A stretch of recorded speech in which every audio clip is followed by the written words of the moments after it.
Hello friends, आज के बनाबो गोविंदभोग चालेर पायस बा क्षीर।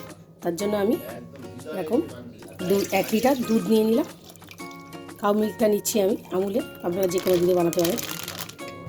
আমি দুধটা জাল দিতে বসিয়ে দিয়েছি আর এখানে 1 কাপ গোবিন্দভোগ চাল নিয়ে নিয়েছি। 1 লিটার দুধের জন্য আমি 100 গ্রাম চালের ইউজ করব। এটা মোটামুটি 100 গ্রামই চাল হবে।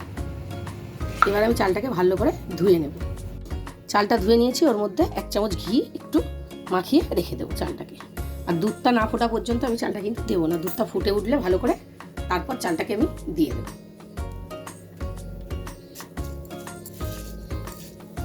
আমার দুধটা ফুটে গেছে, এবারে আমি চালগুলো দিয়ে দেবো।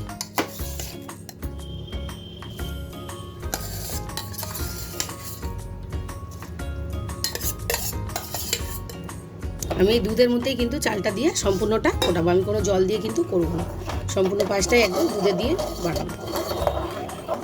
আমার রাইসটা বেশ খানিকটা সিদ্ধ হয়ে আসছে। এবার আমি এতে 1 মুঠো কাজু আর কিশমিশ দিয়ে দেবো।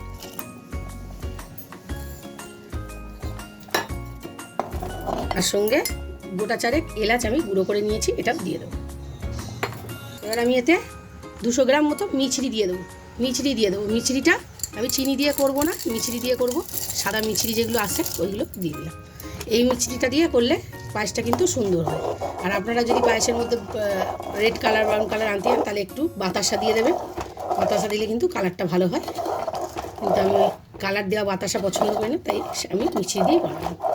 মিছরি দিয়ে বানালে কিন্তু ভালো হয় খেতে বাতাসার থেকে। 1 চিমটি সন্দক লবণ দিয়ে দেবো। যে কোনো মিষ্টি জিনিসে কিন্তু অল্প একটু নুন দিলে মিষ্টিটা খুব সুন্দর একটা মিষ্টতা ভাব আসে। একদম 1 চিমটি দিয়েছি, খুব সামান্য। আর চালটা যতক্ষণ না ভালো করে সিদ্ধ হবে ততক্ষণ কিন্তু মিষ্টি দেওয়া যাবে না, তাহলে কিন্তু আর চালটা সিদ্ধ হবে না, গোটা গোটা থেকে যাবে। আমার চালটা একদম সিদ্ধ হয়ে গেছে, তারপরে আমি চিনি দিয়েছি। দেখুন একদম ক্ষীর মতন হয়ে যাবে তখন। তো রেডি, আমার ক্ষীর একদম রেডি হয়ে গেছে। দেখুন একদম সুন্দর। আর আমি এখানে 1 বাটি সার্ভ করে নিয়েছি।